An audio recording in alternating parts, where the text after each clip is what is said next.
ಹೊಸಕೋಟೆ ನಗರದಲ್ಲಿರುವ ಜಾಮಿಯಾ ಮಸೀದಿ ವತಿಯಿಂದ ಶುಕ್ರವಾರವಾದ ಇಂದು ಮಾದಕ ವಸ್ತುಗಳ ವಿರುದ್ಧದ ಜಾಗೃತಿ ಕಾರ್ಯಕ್ರಮವನ್ನು ಹಮ್ಮಿಕೊಳ್ಳಲಾಗಿತ್ತು. ಹೊಸಕೋಟೆಯಲ್ಲಿ ಪೊಲೀಸ್ ಇಲಾಖೆಯೂ ಸಹ ಡ್ರಗ್ಸ್ ವಿರುದ್ಧದ ಸಮರ ಸಾರಿದ್ದು ಹಲವಾರು ರೀತಿಯ ಜಾಗೃತಿ ಕಾರ್ಯಕ್ರಮಗಳನ್ನು ಮಾಡುತ್ತಿದೆ. ಅದರ ಜೊತೆಗೆ ಜಾಮಿಯಾ ಮಸೀದಿ ವತಿಯಿಂದ ಕೂಡ ಇಂದು ಜಾಗೃತಿ ಜಾಥಾವನ್ನ ನಡೆಸಲಾಯಿತು. ಶುಕ್ರವಾರ ಮಸೀದಿಯಲ್ಲಿ ಪ್ರಾರ್ಥನೆ ಮಾಡಿದ ಬಳಿಕ ನೂರಾರು ಸಂಖ್ಯೆಯಲ್ಲಿ ಮುಸ್ಲಿಂ ಬಾಂಧವರು ಜಾಥಾ ಮಾಡುವುದರ ಮೂಲಕ ಡ್ರಗ್ಸ್ ವಿರುದ್ಧದ ಸಮರವನ್ನ ಸಾರಿದ್ರು.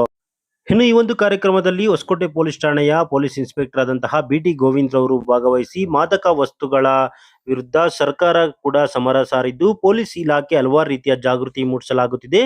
ಇದೊಂದು ಕಾನೂನು ಬಾಹಿರ ಕೃತ್ಯವಾಗಿದ್ದು ಸಮಾಜದ ಅಂಧಪತನಕ್ಕೆ ಕಾರಣವಾಗುತ್ತದೆ. ಆದ್ದರಿಂದ ಪ್ರತಿಯೊಬ್ಬರು ಡ್ರಗ್ಸ್ ನಿರ್ಮೂಲನೆಯ ಸಂಕಲ್ಪ ತೊಡಬೇಕು ಅಂತ ತಿಳಿಸಿದ್ರು. ಕಾರ್ಯಕ್ರಮದಲ್ಲಿ ಜಾಮಿಯಾ ಮಸೀದಿ ಅಧ್ಯಕ್ಷರಾದ ನವಾಜ್, ಜಂಟಿ ಕಾರ್ಯದರ್ಶಿ ಅಯಾಸ್ ಪಾಷಾ ಕೂಡ ಮಾತನಾಡಿದ್ರು. ಅಷ್ಟೇ ಅಲ್ಲದೆ ಕಾರ್ಯದರ್ಶಿಗಳಾದ ಎಜಾಜ್ ಅಹಮದ್ ಶರೀಫ್, ಸದಸ್ಯರಾದ ಮೊಹಮ್ಮದ್ ಅಜು, ಫಾಜಿಲ್ ಪಾಷಾ, ನಯಾಸ್ ಪಾಷಾ, ಜಾವಿದ್ ಪಾಷಾ, ಮೌಲಾ ಸಾಹೇಬ್ ಸೇರಿದಂತೆ ಮಸೀದಿಯ ಎಲ್ಲ ಪದಾಧಿಕಾರಿಗಳು ಕೂಡ ಹಾಜರಿದ್ರು. ಏನಿವತ್ತು ನಮ್ಮ ದೊಡ್ಡ ಮಸೀದಿ ಜಾಮಿಯಾ ಮಸೀದಿ ಮುಂದೆ ನಾವಿವತ್ತು ಬಸ್ ಸ್ಟ್ಯಾಂಡ್ ನಲ್ಲಿ ಏನು ಒಂದು ಕಾರ್ಯಕ್ರಮ ಮಾಡಿದೀವಿ.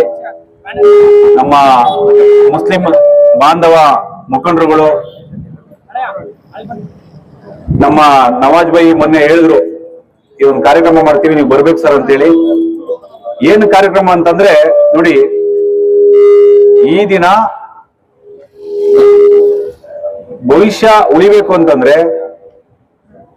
ನಮ್ಮ ಮಕ್ಕಳ ಭವಿಷ್ಯ, ನಮ್ಮ ಮುಂದಿನ ಜನರೇಷನ್, ಮುಂದಿನ ಪೀಳಿಗೆ ಒಳ್ಳೆ ಆರೋಗ್ಯವಾಗಿ ಒಂದು ಸ್ವಚ್ಛವಾದ ಒಂದು ಆರೋಗ್ಯವಾದ ಒಂದು ಸಮಾಜ ಕಟ್ಟಬೇಕು ಅಂದ್ರೆ, ಸಮಾಜ ಇರಬೇಕು ಅಂತಂದ್ರೆ ಈ ಒಂದು ಕೆಟ್ಟ ಚಟುವಟಿಕೆಗಳಾದ ಏನು ಈ ಒಂದು ಡ್ರಗ್ಸ್ ಹಾವಳಿ ದಿನೇ ದಿನೇ ಈಗ ಡ್ರಗ್ಸ್ ಏನು ಡ್ರಗ್ಸಿಸಮ್ ಅನ್ನೋದು ಒಂದು ಜಾಸ್ತಿ ಆಗಿದೆ. ಈಗ ಬರೀ ಬರ್ತಾ ಬರ್ತಾ ಬರ್ತಾ ಎಲ್ಲಾ ಕಡೆ ಈ ಡ್ರಗ್ಸ್ ಹಾವಳಿಗಳು ಜಾಸ್ತಿ ಆಗ್ತದೆ. ಮಕ್ಕಳಿಗೆಲ್ಲ ಒಂದು ಕುತೂಹಲ ಏನಿರ್ಬೋದು ಅಂತೇಳಿ ಮಕ್ಕಳಿಗೆಲ್ಲ ಒಂದು ಕುತೂಹಲನ ಉಂಟು ಮಾಡಿ ಅವ್ರಿಗೆ ಒತ್ತಾಯ ಮಾಡಿ ಫಸ್ಟ್ ಒಂದು ಕಿಕ್ಕು, ಆಮೇಲೆ ಹೋಯ್ತಾ ಹೋಯ್ತಾ ಹೋಯ್ತಾ ಹೇಳಿ ಆ ಒಂದು ಅವನು ದೊಡ್ಡ ಕೆಟ್ಟದಾಗಿ ಫುಲ್ಲು ಅವನು ಅದಕ್ಕೆ ಚಟಕ್ಕೆ ಬಲಿಯಾಗ್ಬಿಡ್ತಾನೆ ಅವನು. ಸೊ ಆ ರೀತಿಯ ಒಂದು ಅದೇನು ಮತ್ತೆ ಏನಿಲ್ಲ, ಅವ್ನು ಮತ್ತೆ ತಗೊಳ್ಳಿಲ್ಲ ಅಂತಂದ್ರೆ ಅವ್ನು ಆರಾಮಾಗಿರಕ್ ಸಾಧ್ಯ ಇಲ್ಲ. ಅವನ ಆ ಮಾದಕ ಸೇವನೆ ಹೇಗಿರ್ತದೆ ಅಂತಂದ್ರೆ ಫಸ್ಟ್ ಬರ್ತಾ ಬರ್ತಾ ಅವ್ನು ಸ್ವಲ್ಪ ತಗೊಳ್ತಾರೆ, ಅದಾದ್ಮೇಲೆ ಮತ್ತೆ ಜಾಸ್ತಿ ಆಗುತ್ತೆ. ಅದೇ ರೀತಿಯಾಗಿ ಅವನು ಆ ಒಂದು ಕೆಟ್ಟ ಅಭ್ಯಾಸಕ್ಕೆ ಫುಲ್ ಇದಾಗ್ಬಿಡ್ತಾನ, ಅವನು ಅಡಿಕ್ಟ್ ಆಗ್ಬಿಡ್ತಾನ ಅವನು. ಸೊ ಈ ಒಂದು ನಿಟ್ಟಿನಲ್ಲಿ ನಾವು ನೀವೆಲ್ಲರೂ ಎಚ್ಚೆತ್ಕೋಬೇಕಾಗಿದೆ. ಆತ್ಮೀಯ ಮುಖಂಡ್ರೆ, ಇಲ್ಲಿ ಸೇರಿದಿರುವ ನಮ್ಮ ಎಲ್ಲಾ ಮುಸ್ಲಿಂ ಬಾಂಧವ ಮುಖಂಡರೇ, ಹೆಸರು ಹೇಳಕ್ಕಾಗಲ್ಲ, ಎಲ್ಲರೂ ಒಂದು ಒಳ್ಳೆ ಕಾರ್ಯಕ್ರಮ ಮಾಡಿದಿರಿ. ನಮ್ಮ ಪೊಲೀಸ್ ಇಲಾಖೆಯ ಸಹಯೋಗದಿಂಗೆ ಈ ದಿನ ನಮ್ಮ ನವಾಜ್ ಬೈ ಅವರ ತಂಡ ತುಂಬಾ ಅಚ್ಚುಕಟ್ಟಾಗಿ ಒಳ್ಳೆ ಕಾರ್ಯಕ್ರಮ ಮಾಡಿದ್ರಿ. ನಿಮ್ಗೆ ನಮ್ಮ ಬೆಂಗಳೂರು ಜಿಲ್ಲಾ ಪೊಲೀಸ್ ವತಿಯಿಂದ ಹಾಗೂ ನಮ್ಮ ಹೊಸಕೋಟೆ ಪೊಲೀಸ್ ಠಾಣೆ ವತಿಯಿಂದ ಅಭಿನಂದನೆಗಳನ್ನ ತಿಳಿಸ್ತೀನಿ.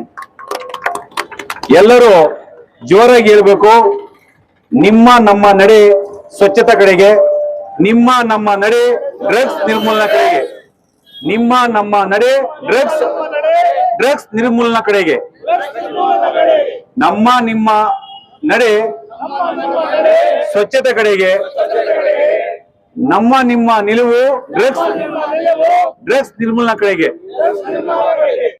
ಅಸ್ಸಲಾಮು ಅಲೈಕುಂ ವರಹಮತುಲ್ಲಾಹಿ ವಬರಕಾತುಹು. ಇವತ್ತು ಡ್ರಗ್ಸ್ ಬಗ್ಗೆ ಎಲ್ಲ ಮಸೀದಿಗಳನ್ನ ಇನ್ಫಾರ್ಮ್ ಮಾಡಿ ಜಾಮಿಯಾ ಮಸೀದಿಯಿಂದ ಎಲ್ಲ ಮುಖಂಡರು ಸೇರಿ ಎಲ್ಲ ಇದು ಮಾಡಿದ್ದೀರಿ. ಗೋವಿಂದ್ ಸರ್ ಕಳಿಸಿದ್ರಿ. ನೆಕ್ಸ್ಟು ದೊಡ್ಡ ಮಟ್ಟದ ಮಾಡ್ಬೇಕಂತ ಯೋಚನೆ ಮಾಡಿದ್ದೀರಿ.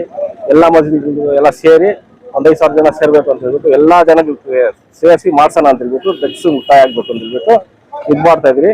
ಎಲ್ಲರೂ ಸಾಥ್ ಕೊಟ್ಟಿದ್ರಿ, ಮೀಡಿಯಾವರು ಎಲ್ಲ ಸಾಥ್ ಕೊಟ್ಟಿದ್ರಿ. ಎಲ್ಲರಿಗೂ ಧನ್ಯವಾದ. ನನ್ನ ಹೆಸರು ಸೈಯದ್ ಅಯಾಸ್ ಪಾಷಾ ಅಂತ. ನಾನು ಜಾಮಿಯಾ ಮಸೀದಿ ಜೈನ್ ಸೆಕ್ರೆಟರಿ ಆಗಿದ್ದೀನಿ. ಇವತ್ತಿನ ದಿವಸ ನಮ್ಮ ಉದ್ದೇಶ ಏನಂದ್ರೆ ಡ್ರಗ್ಸ್ ಮುಕ್ತಾಯ ಹೊಸಕೋಟೆಯಲ್ಲಿ ಕೂಡ ಮಾಡಬೇಕು ಅಂತ ನಾವು ಎಲ್ಲ ಮಸೀದಿ ಮುಖಂಡರು ಹಾಗೂ ಎಲ್ಲ ಯೂತ್ ಎರಡು ಬಂದು ಇವತ್ತು ಒಂದು ಸಂದೇಶವನ್ನು ಕೊಡ್ತಾರೆ. ಅದೇನು ಉದ್ದೇಶ ಅಂದ್ರೆ ನಾಳಿಂದು ಜನಕ್ಕೆ, ನಾಳಿಂದ ಭವಿಷ್ಯಕ್ಕಾಗಿ ನಾವೆಲ್ಲ ಇವತ್ತು ಹೋರಾಟ ಮಾಡಿದ್ರೀವಿ. ಇದರ ಫಲ ಇವತ್ತಿಲ್ಲ ಅಂದ್ರೆ ನಾಳೆ ಬರುತ್ತೆ ಅಂತ ನಾವು ಗುರಿ ಇಟ್ಕೊಂಡು ಹೊಸಕೋಟೆ ನಗರ, ಹೊಸಕೋಟೆ ತಾಲೂಕಲ್ಲಿ ಎಲ್ಲ ನೀವು ಗಮನಿಸಬೇಕಾಗಿದೆ. ಇವತ್ತು ನನ್ನೆ ಕೂಡ ಕಟ್ಕೆನಹಳ್ಳಿಯಲ್ಲಿ ಯಾರ್ಯಾರು ಡ್ರಗ್ ಮಾರಾಟ ಮಾಡ್ತಾರೆ ಅವರಿಗೆ ನಾವು ಮದುವೆಗಳಿಗೆ NOC ಕೊಡಲ್ಲ, ನಾವು ಯಾವುದೇ ಕಾರಣಕ್ಕೂ ಅವ್ರಿಗೆ ಮದುವೆಗಳಿಗೆ ಕರೆಯಲ್ಲ, ಯಾವುದೇ ಕಾರಣಕ್ಕೂ ಅವ್ರಿಗೆ ಎಲ್ಲ ಟಚ್ ಇರಲ್ಲ ಅಂತ ಹೇಳಿ ಎಲ್ಲಾ ಸಪೋರ್ಟ್ ಮಾಡಿದ್ದಾರೆ ಕಟ್ಕೆನಲ್ಲಿ ಕೂಡ.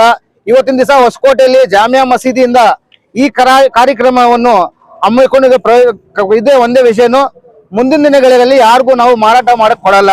ಮಾಡಿದ್ರೆ ಯಾರಾದ್ರೂ ಆಗ್ಲಿ ಯಾರು ಆಗ್ಲಿ ಲೀಡರ್ಸ್ ಎಲ್ಲ ಅವ್ರಿಗೆ ಬಿಡುಗಡೆ ಮಾಡಕ್ಕೆ ಹೋಗಲ್ಲ ಅಂತ ಇದನ್ನ ಮೀಡಿಯಾ ಮುಖಾಂತರ ಸಂದೇಶ ಕೊಡ್ತೀರಿ.